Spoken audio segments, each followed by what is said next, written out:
अपने पैर पर कुल्हाड़ी मारना किसे कहते हैं, इसे अगर समझना है तो राहुल गांधी का हाल ही में घटनाक्रम देख लीजिए। पहले से ही लगभग 26 एफआईआर का सामना कर रहे राहुल गांधी अब एक नए विवाद में फंस गए हैं और इसकी वजह से उनकी संसद की सदस्यता पर भी खतरा मंडराने लगा है। और अगर उस पर यानी कि इस मामले को लेकर अगर राहुल गांधी पर लगाए गए आरोप सही पाए जाते हैं तो राहुल गांधी को 1-2 नहीं बल्कि 10 साल की सजा हो सकती है। अगर ऐसा हुआ तो राहुल गांधी और कांग्रेस पार्टी का क्या होगा और क्या है पूरा मामला जिसकी वजह से राहुल गांधी की मुश्किलों में हो गया है इजाफा, सब कुछ आपको बताएंगे पॉइंट टू पॉइंट। सब कुछ सही चल रहा था, संसद में विरोध प्रदर्शन भी हो रहा था, लेकिन अचानक से ऐसा क्या हुआ जिसकी वजह से कांग्रेस पार्टी और राहुल गांधी की जिंदगी में आ गया एक नया टर्निंग पॉइंट। सब कुछ आपको बताएंगे विस्तार से। नमस्कार, कैपिटल टीवी देख रहे हैं आप और आप सभी का स्वागत है हमारे खास प्रोग्राम टर्निंग पॉइंट में।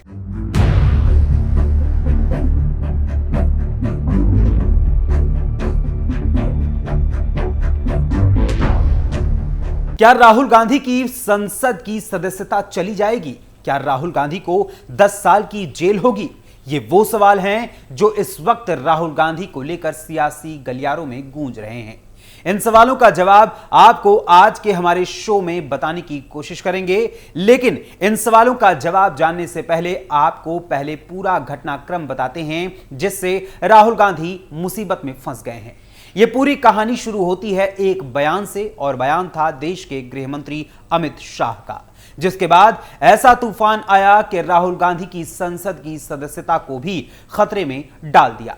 दरअसल संसद में केंद्रीय गृह मंत्री अमित शाह के डॉक्टर भीमराव अंबेडकर पर दिए गए बयान को लेकर कांग्रेस के साथ ही सभी विपक्षी दलों ने विरोध प्रदर्शन शुरू कर दिया।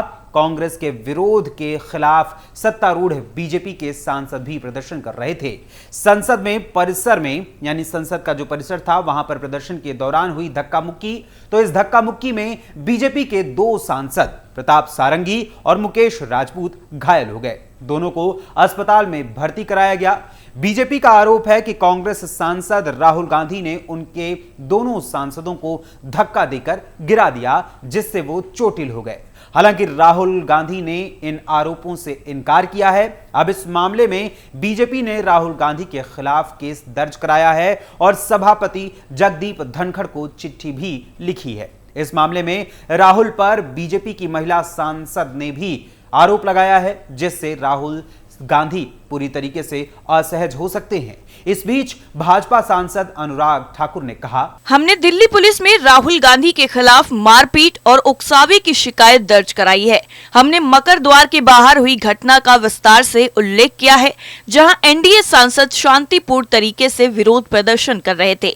हमने धारा 109, 115, 117, 125, 131 और 351 के तहत शिकायत दी है। अब यहाँ पर समझिए कि धारा 109 हत्या का प्रयास है, धारा 117 स्वेच्छा से गंभीर चोट पहुंचाना है।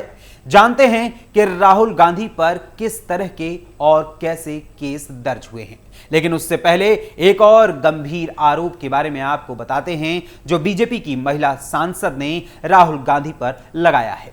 बीजेपी की नागालैंड से महिला सांसद फानोन कोन्याक ने आरोप लगाया है कि राहुल गांधी बेहद करीब आकर उनके पास खड़े हो गए, जिससे वो असहज हो गई थी।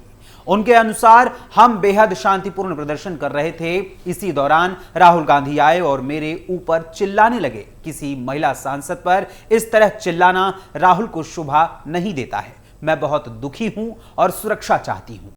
कैसे शुरू हुआ धक्का कांड? ऐसे में अब समझना जरूरी हो जाता है कि इस धक्का कांड की शुरुआत आखिर कैसे हुई। दरअसल बाबा साहेब भीमराव अंबेडकर पर गृह मंत्री अमित शाह के बयान के विरोध में कांग्रेस पार्टी के सांसद संसद में प्रोटेस्ट कर रहे थे। ठीक इसी समय बीजेपी भी कांग्रेस के खिलाफ प्रदर्शन करने लगी थी। इस बीच 19 दिसंबर की सुबह 10:40 पर कांग्रेस प्रोटेस्ट करते हुए संसद के मकर द्वार तक आ पहुंची थी। इसी समय बीजेपी मकर द्वार पर खड़ी थी। इस तरह बीजेपी और कांग्रेस के सांसद एक दूसरे के ठीक आमने सामने थे। दोनों ओर से नारेबाजी होने लगी थी। यह घटनाक्रम लगभग 20 मिनट तक चला। कांग्रेस का आरोप है कि बीजेपी सांसदों ने उन्हें रोकने की कोशिश की और उनसे धक्का मुक्की की। बीजेपी का भी ठीक यही कहना है। बीजेपी का आरोप है कि इस बीच राहुल गांधी ने एक सांसद के साथ धक्का मुक्की की, जिससे वो सांसद बीजेपी एमपी प्रताप सारंगी के ऊपर गिर गया। इस धक्का मुक्की में सारंगी और बीजेपी के एक और सांसद मुकेश राजपूत घायल हो गए। इस पूरे घटनाक्रम पर प्रताप सारंगी ने कहा कि मैं सीढ़ियों पर खड़ा था, राहुल गांधी ने एक सांसद को धक्का दिया और वो सांसद मेरे ऊपर गिर गए, जिससे मैं गिर गया और चोट लग गई। कांग्रेस के सांसद प्रमोद तिवारी ने कहा, हर किसी ने देखा कि कांग्रेस और इंडिया ब्लॉक के अन्य नेताओं ने अमित शाह से इस्तीफे की मांग को लेकर अंबेडकर की प्रतिमा के पास प्रोटेस्ट किया। इसके बाद हमने संसद के भीतर जाने की कोशिश की, लेकिन बीजेपी ने हमारा रास्ता रोक लिया और हमें संसद के भीतर नहीं जाने दिया। इस झड़प के दौरान हमारे नेता मल्लिकार्जुन खड़गे गिर गए, कई लोग गिरे। इस पूरे घटनाक्रम पर कांग्रेस सांसद वेणुगोपाल के सुरेश और मणिकम टैगोर ने लोकसभा स्पीकर ओम बिरला को पत्र लिखा है, जिसमें इस घटना का पूरा ब्यौरा दिया गया है। इसमें कहा गया है कि हमने मकर द्वार से संसद के भीतर जाने की कोशिश की, लेकिन हमारे सांसदों को अंदर जाने से रोका गया। नेता प्रतिपक्ष राहुल गांधी से सत्तारूढ़ पार्टी के 3 सांसदों ने बदसलूकी की। अब चलिए आपको बताते हैं कि प्रताप सारंगी के आरोप के बाद राहुल गांधी ने क्या कुछ कहा। दरअसल इस मामले को लेकर कांग्रेस सांसद राहुल गांधी ने कहा, कैमरे में सब कैद है। मैं सदन में जाने की कोशिश कर रहा था, बीजेपी के सांसदों ने मुझे धकेला और धमकाया। खड़गे जी को भी धक्का दिया। हमें धक्का मुक्की से हमें कुछ नहीं होता है। बीजेपी के सांसद हमें संसद में जाने से नहीं रोक सकते। मैं संसद के भीतर जाना चाहता था। संसद में जाना मेरा अधिकार है। मुझे रोकने की कोशिश की गई। हमें संसद के भीतर जाने से रोका गया। बीजेपी के सांसद धक्का मुक्की कर रहे थे। बीजेपी के राहुल गांधी पर आरोपों के बीच कांग्रेस भी सत्तारूढ़ पार्टी पर धक्का मारी यानी धक्का मुक्की का आरोप लगा रही है।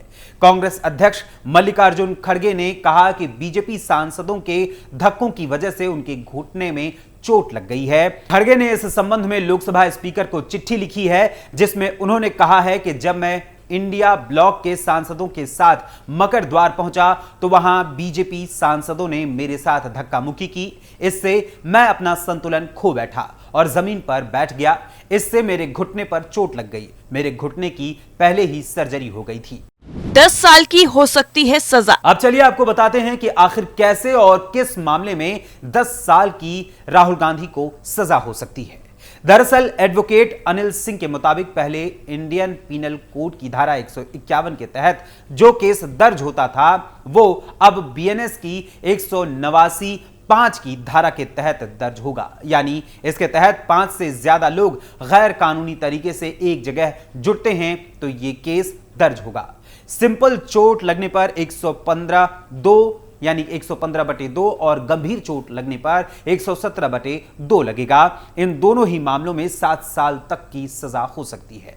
जान से मारने की धमकी या कोशिश पर बीएनएस की धारा 109 के तहत केस दर्ज होता है और अनिल सिंह के मुताबिक भारतीय न्याय संहिता यानी बीएनएस 2023 की धारा 109 में हत्या का प्रयास अपराध की बात कही गई है, यानी कि हत्या के प्रयास को अपराध बताया गया है। बीएनएस की धारा 109 में हत्या के प्रयास के लिए 10 साल तक के कारावास और जुर्माने तक का प्रावधान है। यह सजा अनिवार्य नहीं है और जज परिस्थिति के आधार पर या परिस्थिति के अनुसार ही सजा में बदलाव कर सकते हैं।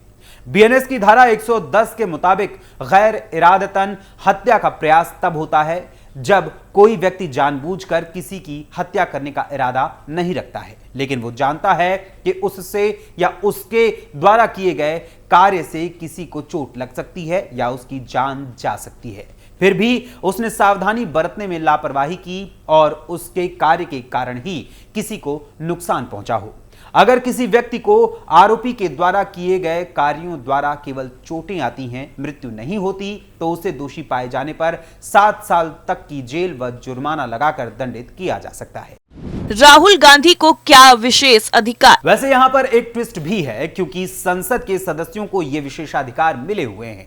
इनमें है संसद में बोलने की स्वतंत्रता, संसद या उसकी किसी समिति में कुछ कहने या वोट देने पर सदस्य को अदालत में किसी भी कार्यवाही से छूट है, संसद से प्रकाशित किसी रिपोर्ट, कागजात या कार्यवाही पर किसी व्यक्ति के खिलाफ अदालत में कोई कार्यवाही नहीं हो सकती है, संसद की कार्यवाही की वैधता को लेकर अदालतों की तरफ से कोई सवाल नहीं उठाया जा सकता है। संसद की कार्यवाही को बनाए रखने के लिए जो अधिकार या सांसद शक्तियों का प्रयोग करते हैं वे अदालत के अधिकार क्षेत्र से बाहर होती हैं। संसद की कार्यवाही से संबंधित किसी सत्य रिपोर्ट का समाचार पत्रों में प्रकाशित होने पर उसे किसी न्यायिक कार्यवाही से छूट दी जा सकती है, जब तक ये साबित न हो कि ये बदनीयती से किया गया है। हालांकि किसी भी ऐसे मामले में वीडियो सबूत जरूरी होता है। 26 एफआईआर का सामना कर रहे राहुल गांधी। अब एक नजर राहुल गांधी पर चल रहे केसेस पर भी डाल लेते हैं। संसद में हुई धक्का मुक्की कांड पर राहुल गांधी के खिलाफ एफआईआर दर्ज हुई है। उसको लेकर कांग्रेस ने सम्मान की बात बताया है। कांग्रेस महासचिव केसी वेणुगोपाल ने कहा कि बाबा साहेब की विरासत की रक्षा करने के लिए उनके खिलाफ मामला दर्ज होना सम्मान की बात है। यह एफआईआर गृह मंत्री अमित शाह के खिलाफ उनके कड़े विरोध के जवाब में एक ध्यान भटकाने की रणनीति है। उन्होंने आगे कहा कि बीजेपी के राजनीतिक प्रतिशोध के कारण राहुल गांधी पहले से ही 26 एफआईआर का सामना कर रहे हैं और ये एफआईआर उन्हें या कांग्रेस को आरएसएस बीजेपी शासन के खिलाफ खड़े होने से नहीं रोक सकेगी। इसके साथ ही वेणुगोपाल ने दिल्ली पुलिस पर भी सवाल उठाया। उन्होंने कहा कि कांग्रेस की महिला सांसदों ने बीजेपी नेताओं के खिलाफ जो एफआईआर दर्ज कराई थी उस पर कोई कार्रवाई क्यों नहीं हुई। इस धक्का मुक्की विवाद पर कांग्रेस की नेता सुप्रिया श्रीनेत ने कहा कि पूरे संसद में सीसीटीवी का जाल बिछा हुआ है, एक परिंदा नहीं फड़क सकता, यानी कि एक भी परिंदा यहां पर पंख भी फड़फड़ा नहीं सकता बिना सीसीटीवी कैमरे में कैद हुए। इसके बावजूद बीजेपी वाले झूठ का किला बना रहे हैं। चलिए, चुनौती है, राहुल गांधी जी का धक्का देते हुए सीसीटीवी फुटेज दिखा दीजिए, दूध का दूध और पानी का पानी हो जाएगा। सुप्रिया श्रीनेत ने कहा कि यहां सीसीटीवी दिखाएंगे ना राज्यसभा में सिर्फ मनोहर कहानियां गढ़ेंगे। कितना भी झूठ बोल लो, लेकिन याद रखना सांच को आंच नहीं। यानी कुल मिलाकर आ बैल मुझे मार वाली कहावत राहुल गांधी के लिए इस वक्त बिल्कुल सही बैठ रही है, जिससे न केवल राहुल गांधी बल्कि कांग्रेस पार्टी की भी मुश्किलों में इजाफा हो गया है। टर्निंग पॉइंट में फिलहाल के लिए अभी बस इतना ही। फिर मुलाकात होगी किसी और खबर, किसी और मुद्दे के साथ। तब तक के लिए मुझे अनुमति दीजिए। धन्यवाद, नमस्कार।